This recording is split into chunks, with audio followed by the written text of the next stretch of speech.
जय हिंद। Welcome to study for civil services. So आज है 15 जुलाई 2024 और आज के करंट अफेयर्स को हम लोग डिस्कस करने वाले हैं। और गाइस आज मंडे भी है, तो सभी लोग ये चीज जो है वो ध्यान में रखिएगा कि आज से आपको फिर अगेन अपनी एनर्जी को जो है वो दोबारा से जो है वो एकजुट कर कर जो है वो पूरे हफ्ते जो है वो लग जाना है अपनी गोल्स को अचीव करने के लिए। कोई बात नहीं, पिछले हफ्ते अगर आपकी अच्छे से तैयारी नहीं हुई है, कंसिस्टेंट नहीं हो पा रहे हो, कोई दिक्कत नहीं, बट आज एक फैसला लो और आज से जो है वो कंसिस्टेंट होना शुरू कर दो। रेगुलर बेसिस पर जो हमारी क्लासेस आती हैं उसको अटेंड जो है वो करो और उससे रिलेटेड बस नोट्स बनाओ और फिर उसको मल्टीपल टाइम जो है वो रिवाइज करो। सो हम लोग स्टार्ट करेंगे हमारे करंट अफेयर्स के लेक्चर को। अगर आप लोग यूपीपीसीएस, यूपीएससी, बीपीएससी या किसी भी स्टेट पीएससी की तैयारी कर रहे हैं तो एंड तक लेक्चर को जरूर देखिए, क्योंकि इस लेक्चर में मैं आपको प्रीलिम्स, मेंस, इंटरव्यू सभी पर्सपेक्टिव से न्यूज कवर करवाता हूं, प्लस लेक्चर के दौरान ही बताता हूं कि क्या चीज आपको नोट्स बनाने हैं, किस चीज के नहीं। तो अपने साथ पेन और पेपर लेकर जरूर बैठिए। और यूपीपीसीएस एग्जाम में सेलेक्ट होना है तो ज्ञान सर के पेड कोर्स को जरूर ज्वाइन करें इन दिए गए नंबर पर जो है वो कांटेक्ट करके। चलिए स्टार्ट करते हैं हम लोग, बट उससे पहले only current affairs study for civil services इन नाम से हमारा जो है वो टेलीग्राम चैनल आपको मिल जाएगा, इनको जरूर ज्वाइन करिएगा, प्लस हमारे इंस्टाग्राम पर भी आप फॉलो करिए।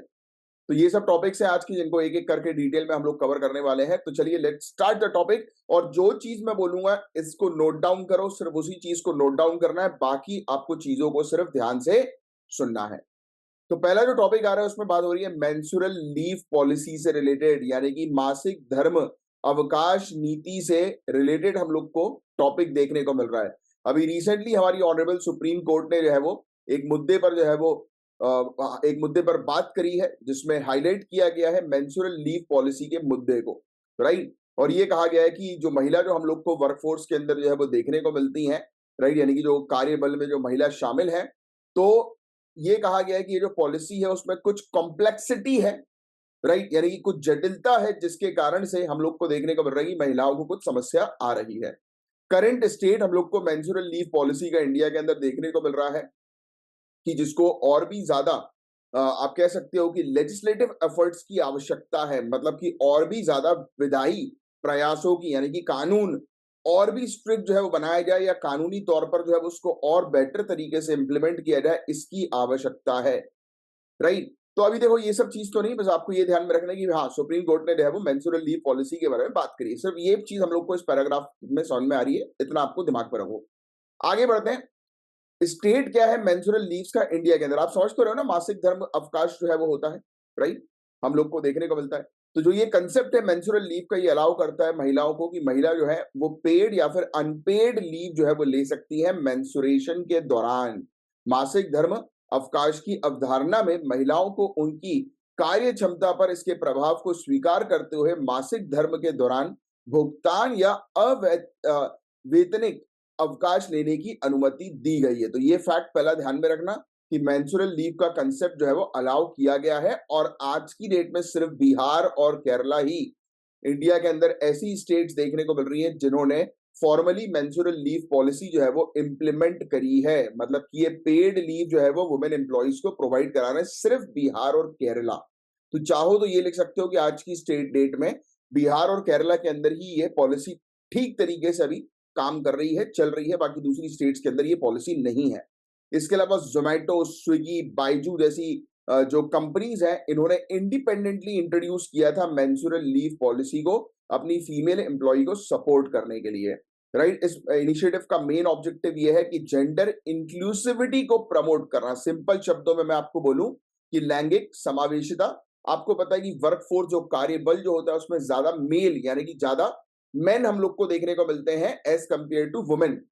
तो ये इस प्रकार से मेंस्ट्रुअल लीव वगैरह प्रोवाइड की जाएगी तो वुमेन को अट्रैक्ट किया जाएगा वर्कफोर्स में शामिल होने के लिए, राइट। तो ये फैक्ट आप थोड़ा सा ध्यान में रखिएगा। प्लस वर्क प्लेस में ही महिलाओं की हेल्थ को पर भी ध्यान दिया जा रहा है, राइट। अभी कुछ नहीं लिखना है, काफी सारे कानून हम लोग को देखने को मिलेगी पार्लियामेंट के अंदर इंट्रोड्यूस किए गए थे, पेश किए गए थे, जैसे कि menstruation benefits bill 2017, women sexual reproductive and menstrual right bill 2018, जिनका मेन ऑब्जेक्टिव ये था कि पूरी कंट्री के अंदर मेंस्ट्रुअल लीव जो है उसको जो है वो इंप्लीमेंट कर दो, राइट। कि धार्मिक मासिक धर्म अवकाश जो हम लोग को देखने को मिलता है तो उसको जो है वो संस्थागत जो है वो बनाने के लिए ये प्रयास हम लोग को देखने को मिले थे।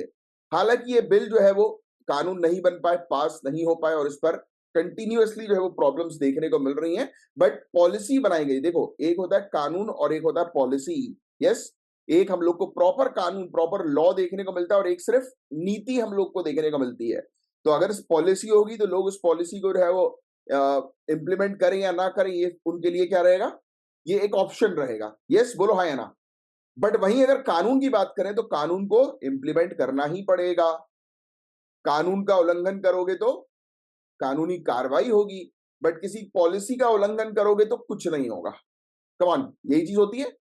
तो इसलिए आज की डेट में सख्त आवश्यकता है कि मेंस्ट्रुअल लीव जो है, मासिक धर्म अवकाश जो है, उसको एक कानूनी बैकग्राउंड दिया जाए या लेजिस्लेटिव बैकग्राउंड जो है वो दिया जाए, यानी कि उसको सपोर्ट किया जाए कानून से, कि कानून जो है बनाया जाए स्पेशली इस चीज पर।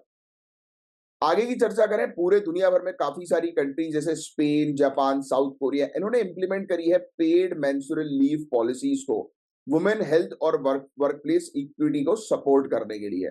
ये पॉलिसी अलग अलग ड्यूरेशन में वेरी जो है वो करती है, इम्प्लीमेंटेशन अलग अलग तरीके से है, बट जनरल एम इनका यही है कि ज्यादा से ज्यादा महिला जो है उनको वर्कफोर्स में अट्रैक्ट करें, पहला पॉइंट। दूसरा, महिलाओं की हेल्थ पर जो है वो ध्यान दें। तीसरा पॉइंट, मेंसुरेशन जो है, मतलब उसके इम्पैक्ट को भी प्रोडक्टिव जो है वो बनाया जाए, राइट।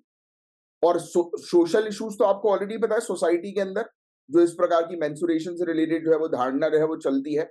आज की डेट में भी काफी सारी गांव में, इवन काफी सारे शहर में भी महिला जो है वो किचन के अंदर जो है वो एंटर नहीं करती हैं, राइट। और उनको अछूत की तरह जो है वो, अनटचेबल की तरह जो है वो ट्रीट किया जाता है इस पर्टिकुलर टाइम पीरियड पे, तो वो गलत है, राइट। आगे की जो है वो चर्चा करें हेल्थ और वेलबींग, तो मेंस्ट्रुअल लीव जो है वो बहुत इंपॉर्टेंट होती है, क्योंकि देखो यार, इस समय सिर्फ, मैं ये नहीं कहता कि फिजिकली महिलाओं को नुकसान होता है, मेंटली भी होता है। जैसे मूड स्विंग्स वगैरह इस टाइम पीरियड पे बहुत ज्यादा होता है, राइट। और एक अलग स्टेट का माइंड जो है वो चलता है। It is because of hormonal changes. Yes, ये हॉर्मोन्स के कारण जो है वो होता है, इसमें महिलाओं की जो है वो गलती नहीं है, it is a completely natural thing. Yes, तो इसलिए ये सिर्फ फिजिकल नहीं है, ये मेंटल भी है। यस, तो ये चीज हम लोग को देखने को मिलती है। तो ये फिजिकल डिस्कम्फर्ट, इमोशनल स्ट्रेस जो इससे एसोसिएटेड होता है मेंस्ट्रुएशन से, तो उसको एड्रेस करना बहुत ज्यादा जरूरी है।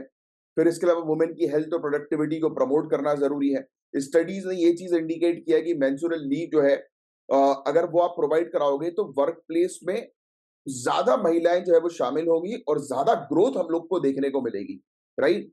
तो ये चीज हम लोग को जो है वो देखने को मिल रही है। अब आर्टिकल 15 क्लॉज 3 जो हमारे इंडियन कॉन्स्टिट्यूशन का ये अलाउ करता है कि महिलाओं के लिए स्पेशल प्रोविजंस जो है वो लाए जाए किसी प्रकार के भेदभाव को खत्म करने के लिए। आर्टिकल 42 जो है वो ये कहता है कि वर्किंग कंडीशन जो होनी चाहिए वो बेहतर होनी चाहिए सभी इंप्लॉइज के लिए, राइट। और इसलिए आवश्यकता है कि मेंस्ट्रुअल लीव जैसी पॉलिसी जो है वो लाने की वर्क प्लेस में।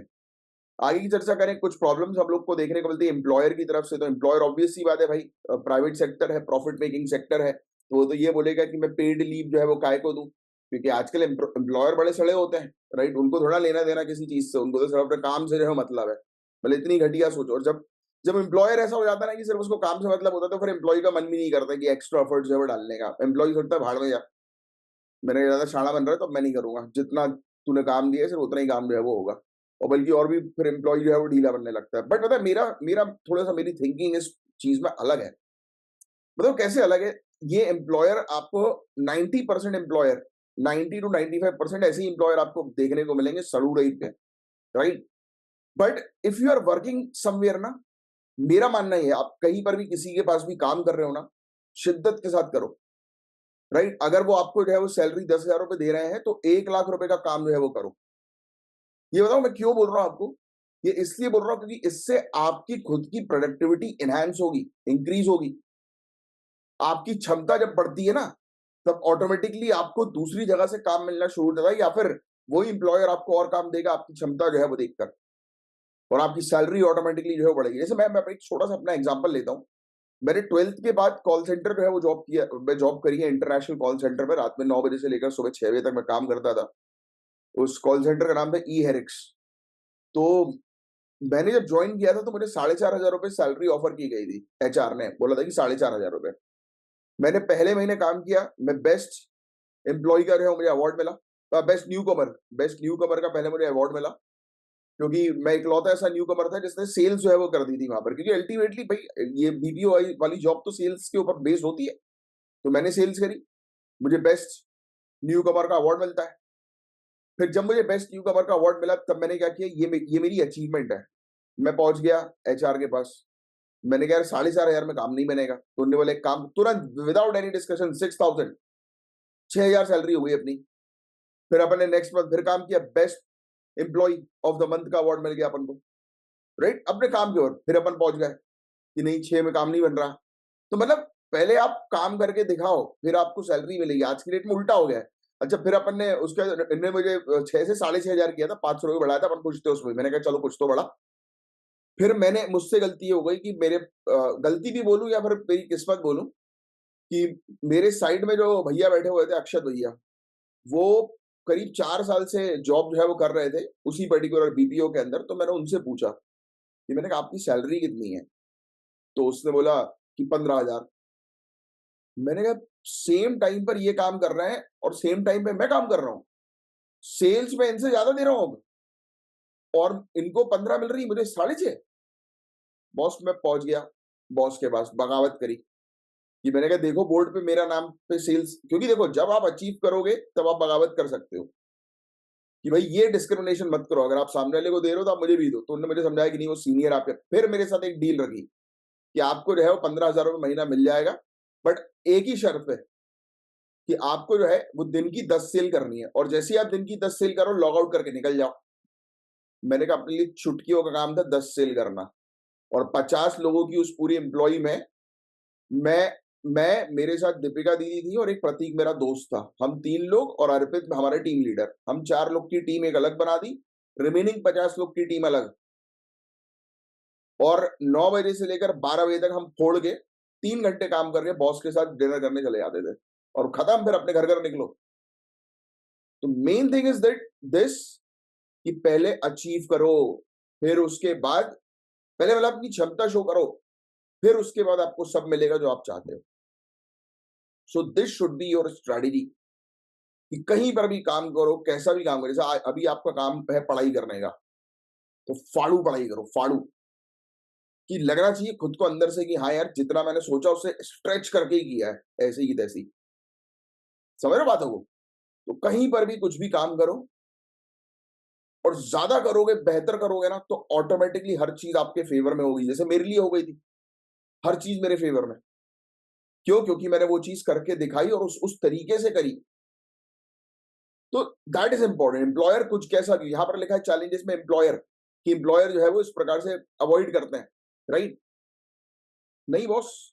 और इवन जैसे कि अगर कोई प्रॉब्लम होती है महिलाओं को, राइट, हेल्थ से रिलेटेड इशू, तो और कई केसेस में तो एम्प्लॉयर इतने खराब होते हैं कि महिलाओं को जॉब ही नहीं देते हैं, और जॉब दे देंगे तो उनको कम सैलरी पे जो है वो रखते हैं। ये हम लोग को जेंडर पे गैप देखने को मिलता है ना, तो ये सब चीजें गलत है।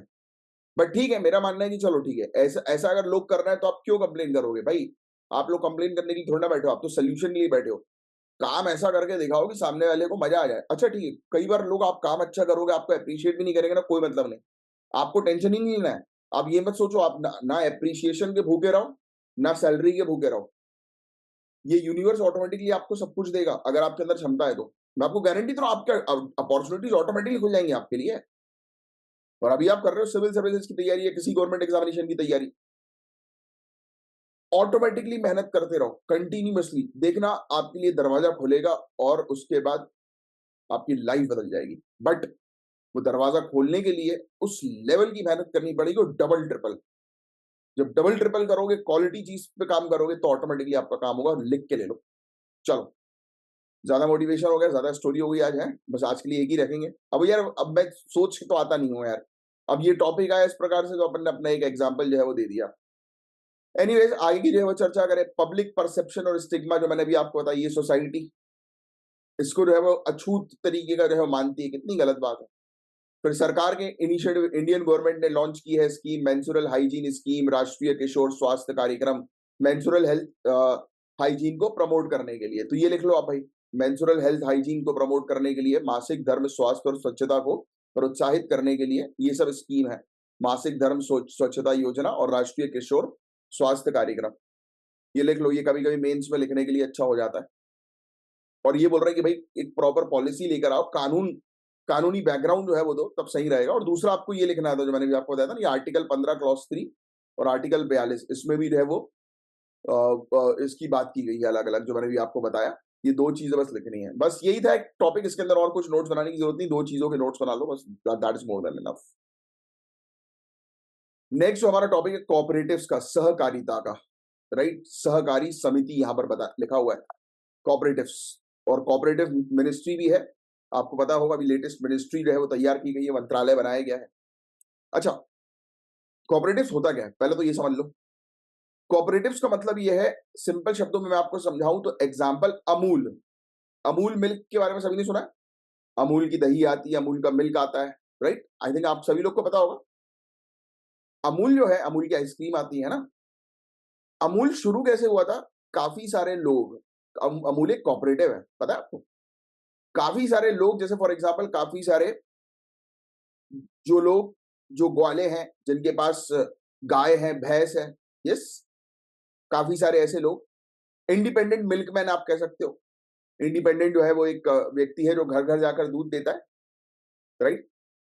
तो ऐसे लोगों को एक साथ एक प्लेटफॉर्म पर इकट्ठा कर लिया, एक मेन ऑब्जेक्टिव से, कि भाई सभी लोग जो है वो मिल्किंग करो, मिल्किंग करके एक जगह पर इकट्ठा करो, और हम मिलकर जो है वो बल्क में उसको डिलीवर करेंगे। क्योंकि मेन ऑब्जेक्टिव सभी का जो है वो क्या है? सभी का मेन ऑब्जेक्टिव है प्रॉफिट, यस। तो सभी से बोल दिया यार, यार हम अगर एग्जाम्पल के तौर पर अगर एक एक घर पे जो है वो जाएंगे तो हमारा बहुत ज्यादा टाइम लगेगा और बहुत कम एरिया को हम टारगेट कर पाएंगे। बट अगर हम एक साथ बल्क में जो है उस चीज को निकाल लें, तो हमें कुछ नहीं करना है, स्टोर तक जो है वो उस मिल्क को पहुंचाना है, और ऑटोमेटिकली स्टोर से जो है वो कस्टमर तक मिल्क पहुंच जाएगा। तो लार्जर ऑब्जेक्टिव इनका जो है वो अचीव हुआ। और सिंपल शब्दों में आपको समझाऊं तो, जब मिलकर काफी सारे लोग मिलकर एक कंपनी जो है वो शुरू करते हैं, वो होती है कोऑपरेटिव सोसाइटी। क्लियर? इतना समझ में आ गया? Understanding basic. अब सुनते हैं आगे। इंटरनेशनल डे ऑफ कोऑपरेटिव्स लिख लो, ये 6 जुलाई को हर साल जो है वो इंटरनेशनल डे ऑफ कोऑपरेटिव्स मनाया जाता है, 6 जुलाई को। अंतरराष्ट्रीय सहकारिता दिवस लिख लेना। और इसमें कोऑपरेटिव्स के रोल के बारे में बात की जाती है कि भाई किस प्रकार से हमारी कंट्री के इकोनॉमिक और सोशल डेवलपमेंट में, सामाजिक और आर्थिक विकास में किस प्रकार से सहकारिता की भूमिका है।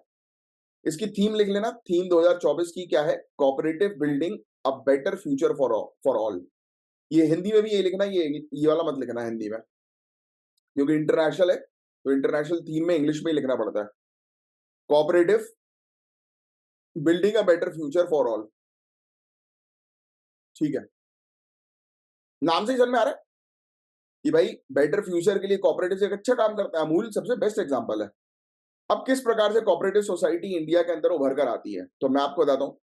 अर्ली 20th सेंचुरी में, 20वें दशक में हम लोग को उसकी 20वीं सदी की शुरुआत में हम लोग को जो है वो देखने को मिला कि एक कानून लाया गया, cooperative credit society act 1904, Indian famine commission के रिकमेंडेशन के आधार पर। क्या ये कानून जो है वो लाया गया? पहला पॉइंट तो ये ध्यान में रखो, ठीक है?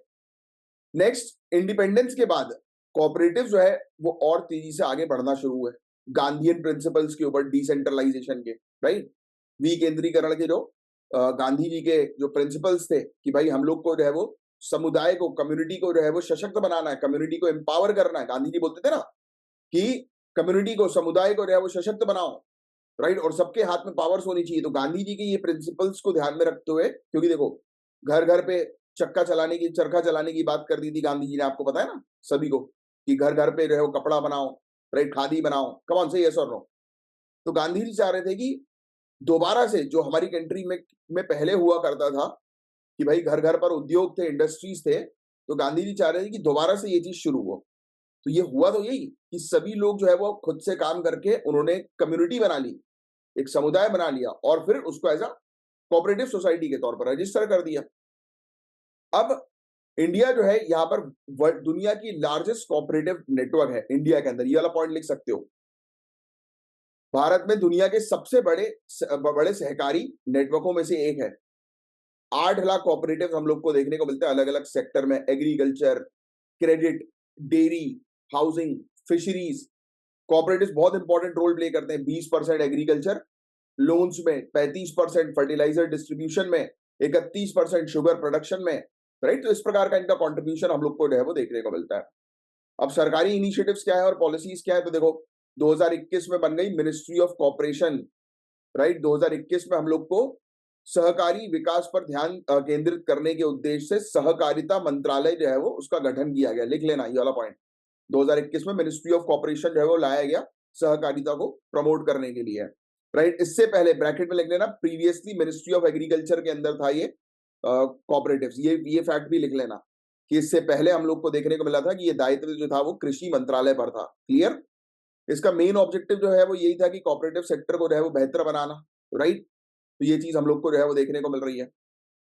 आगे की चर्चा करें, एग्रीकल्चरल प्रोडक्टिविटी को जो है वो यहाँ पर प्रमोट जो है वो करने की बात की गई कि भाई एग्रीकल्चर प्रोडक्टिविटी को प्रमोट करना है। क्योंकि तो मिनिस्ट्री ऑफ एग्रीकल्चर से अगर सेपरेट कर दिया जाएगा इस चीज को, तो ऑब्वियस ही बात है कि एक मिनिस्ट्री कुछ कुछ ही पर्टिकुलर लिमिटेड सेक्टर्स पर ध्यान देगी और उस पर स्पेशलाइजेशन करेगी। इसीलिए तो इनिशिएटिव लाए गए, nano urea, nano DAP, right. इसको इंट्रोड्यूस किया गया एग्रीकल्चरल प्रोडक्टिविटी को बूस्ट करने के लिए, एनवायरमेंट इंपैक्ट को रिड्यूस करने के लिए, right. National cooperative organic limited promote करती है ऑर्गेनिक फार्मिंग और इंश्योर करती है कि फेयर प्राइसिंग जो है वो हो, मतलब कि सभी किसान को जो है वो काफी कम रेट में जो है वो अच्छा क्वालिटी सीड्स मिल सके, क्वालिटी फर्टिलाइजर्स जो है ऑर्गेनिक फर्टिलाइजर्स जो है वो मिल सके, राइट।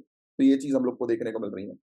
बट कोऑपरेटिव सोसाइटीज काफी सारे चैलेंजेस जो है वो फेस करती है। एक तो गवर्नेंस का चैलेंज, कई बार यहाँ पर transparency, accountability, democratic decision making की प्रोसेस, मतलब ये सब चीजों पर उनको थोड़ी सी दिक्कत होती है। क्योंकि देखो यार, इतने सारे लोग एक साथ इकट्ठा हुए एक ऑब्जेक्टिव से, तो हर एक इंसान चाहता है कि कंपनी के जो है वो बोर्ड में जो है वो उसका नाम हो, राइट।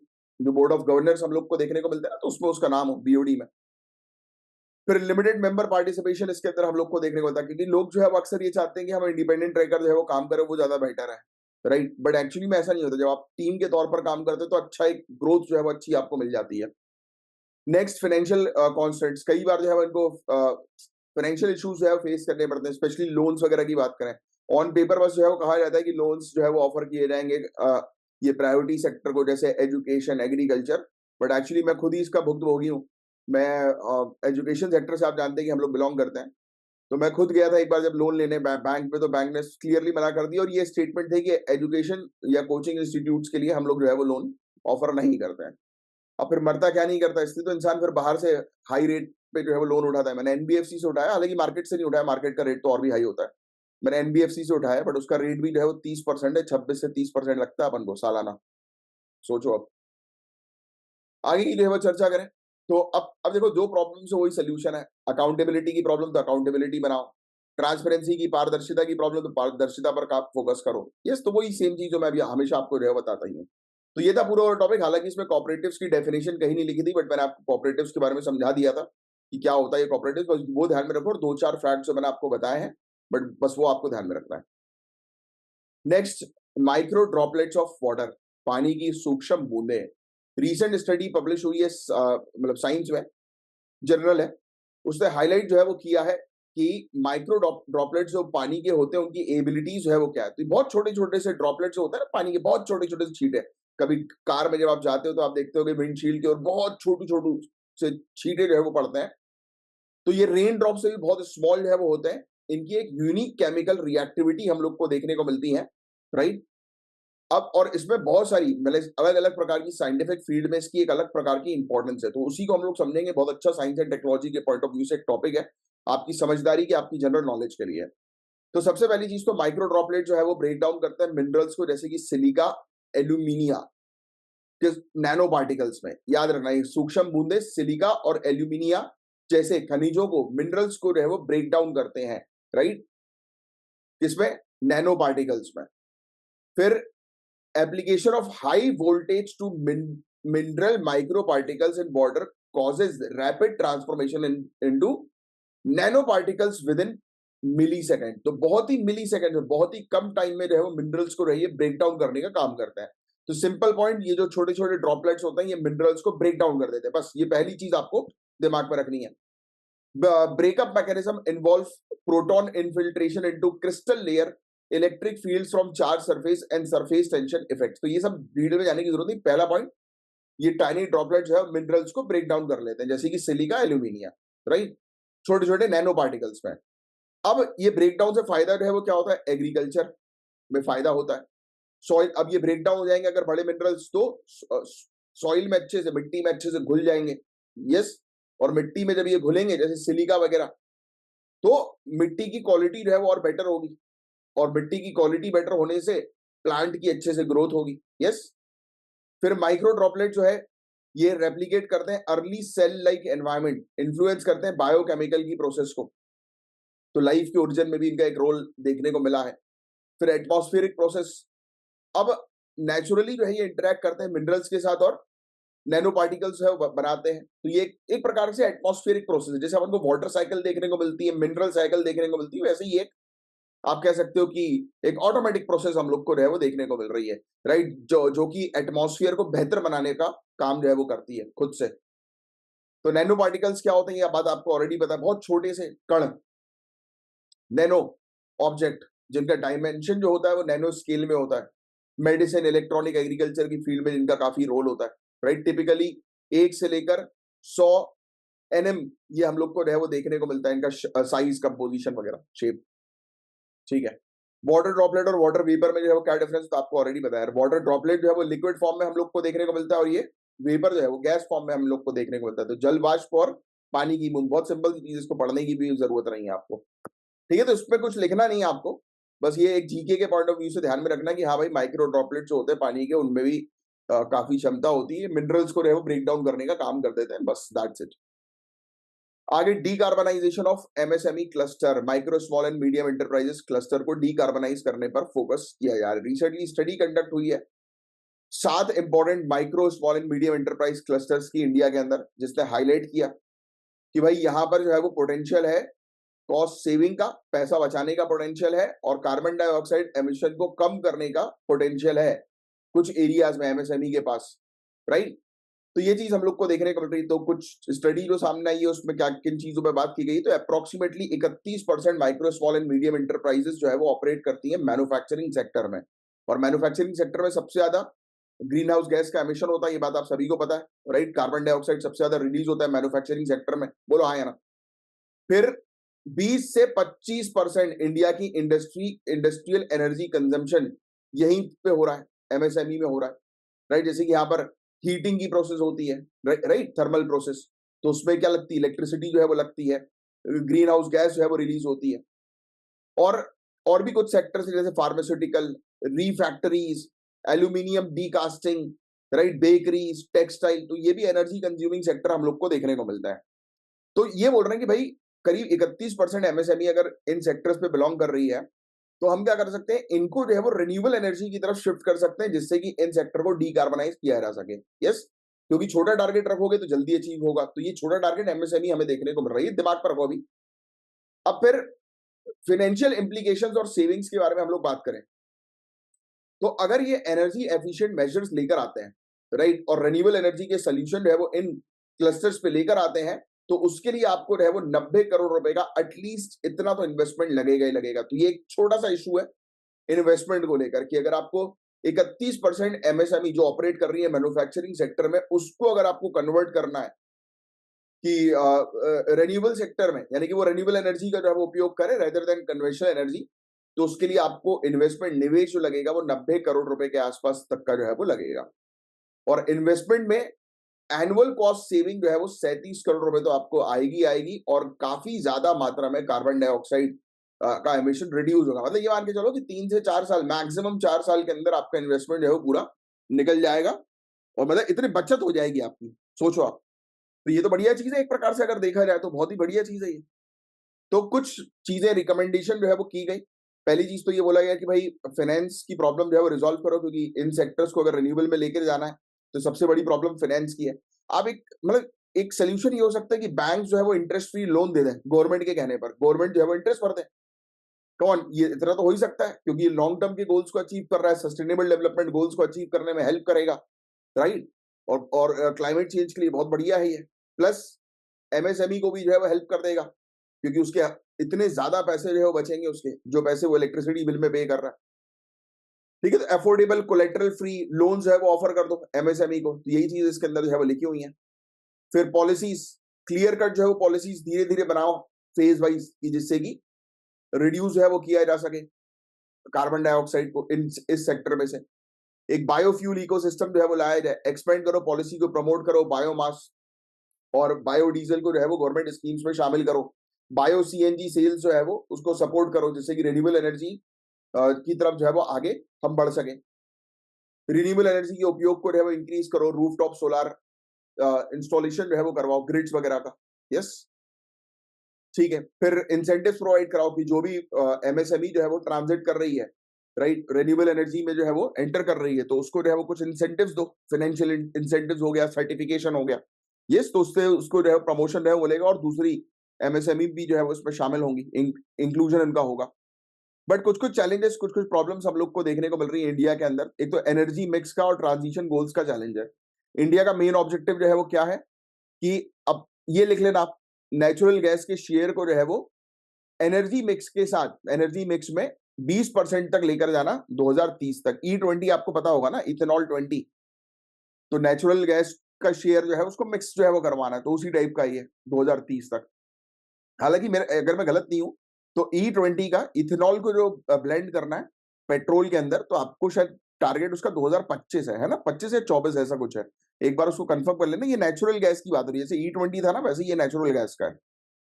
नेक्स्ट, कोल जो है वो आपको ऑलरेडी पता है कि भाई सबसे ज्यादा हम लोग को कोयले का उपयोग जो है वो देखने को मिलता है इलेक्ट्रिसिटी बनाने में, या एनर्जी में कोयला सबसे ज्यादा जलता है, राइट, एनर्जी कंजम्पशन में।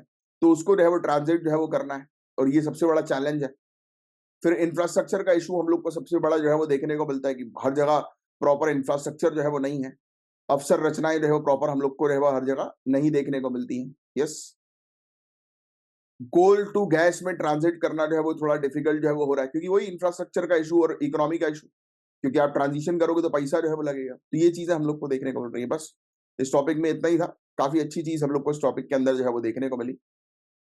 नेक्स्ट, तो देखिए, बताया जा रहा है कि रिजर्व बैंक ऑफ इंडिया ने रिसेंटली रिलीज करी है अपनी biannual financial stability report June 2024 के लिए, राइट, द्विवार्षिक वित्तीय स्थिरता रिपोर्ट 2024 के लिए, जिसमें हाईलाइट किया गया कि भाई इंडिया जो है उसका फाइनेंशियल सिस्टम प्लस काफी सारी अनसर्टेनिटीज जो ग्लोबल लेवल पर हम लोग को देखने को मिल रही, काफी सारी प्रॉब्लम्स हैं, राइट, ग्लोबल लेवल पर, वैश्विक स्तर पर, राइट, और कुछ कंसर्न्स के बारे में बात करी, कुछ चिंताओं के बारे में बात करी, राइट, जैसे कि डिजिटल पर्सनल लोन से रिलेटेड, क्योंकि आजकल ये बड़ी इसमें फ्रॉड्स फ्रॉड्स वगैरह बहुत हो रहे हैं। एक केस तो मेरे साथ ही हो गया था, ये पर्सनल लोन वाला फ्रॉड।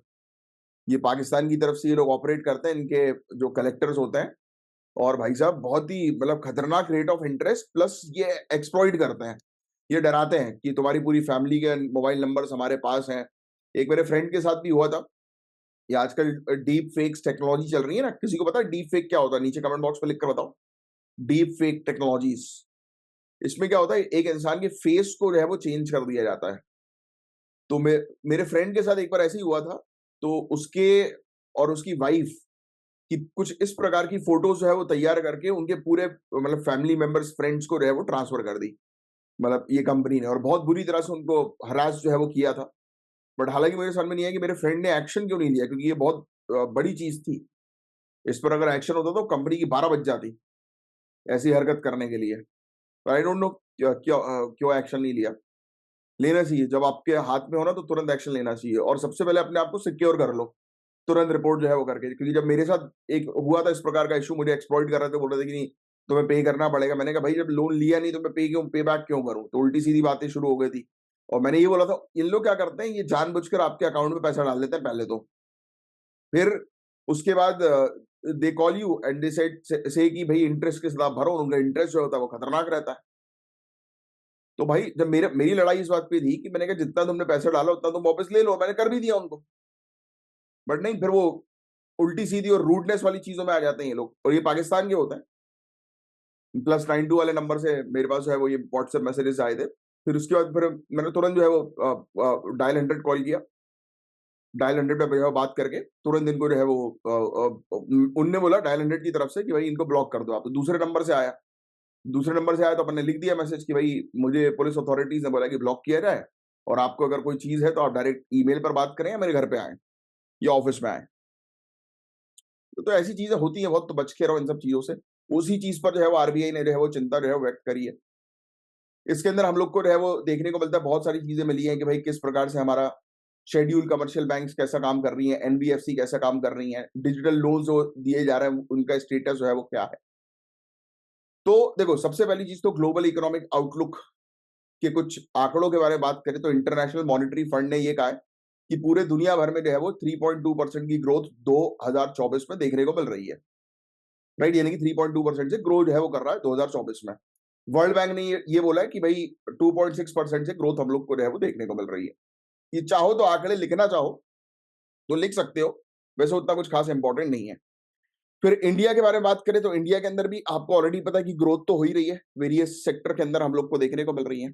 अगर ऐसे बात करें ये कमर्शियल बैंक्स वगैरह की, तो यहाँ पर हम लोग को जो है वो देखने को मिल रहा है इनके नॉन परफॉर्मिंग एसेट जो हैं, तो वो भी मल्टी ईयर लो इस बार देखने को मिले, क्योंकि एनपीए पर बहुत ज्यादा काम किया गया पिछले 1 साल में।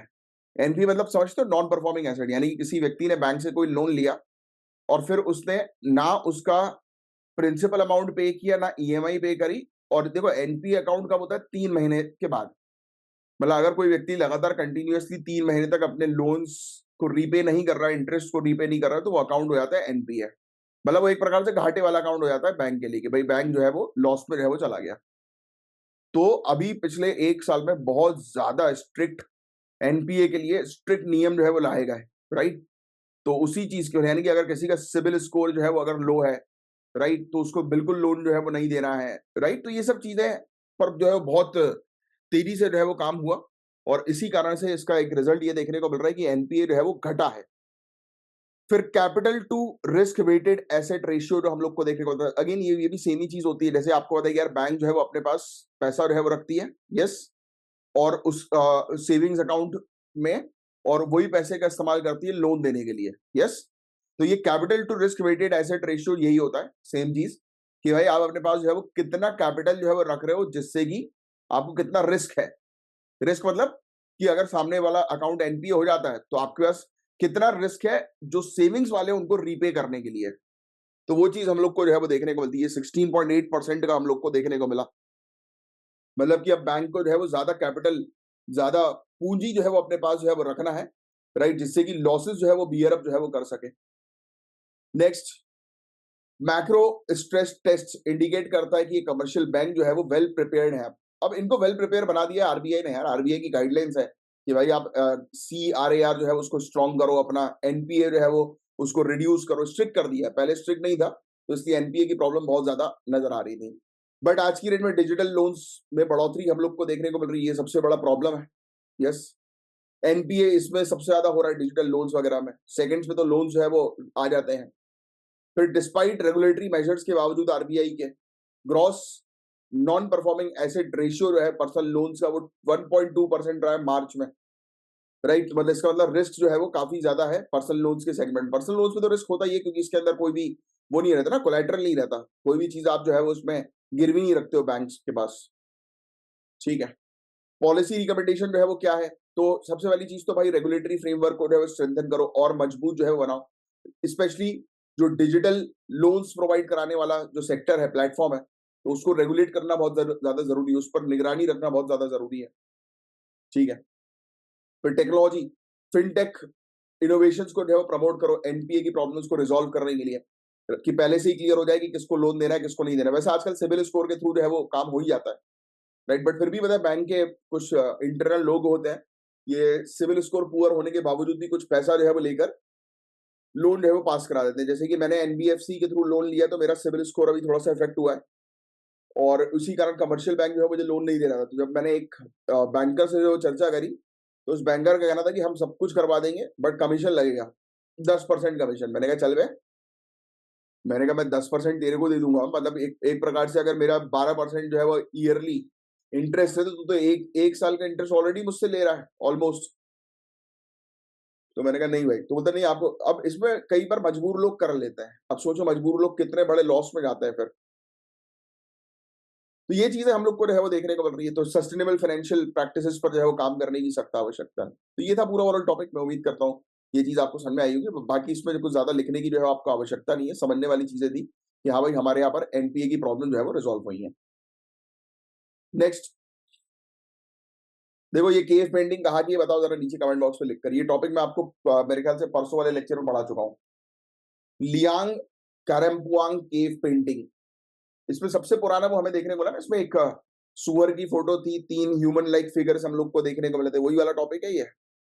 बताओ इसका क्या होगा करेक्ट आंसर, ये मैं आप पे छोड़ता हूँ, नीचे कमेंट बॉक्स पर लिख कर बताओ। देखो पूछा है इनकरेक्ट क्वेश्चन में, तो ये इस चीज पर ज्यादा अच्छे से ध्यान देना। तो ये टॉपिक मैं पढ़ा चुका हूँ, तो इसलिए मैं दोबारा से नहीं बता रहा हूँ आपको ये। नेक्स्ट, कू सोशल मीडिया प्लेटफॉर्म के रेफरेंस पर हम लोग को जो है कुछ स्टेटमेंट देखने को मिल रहा है।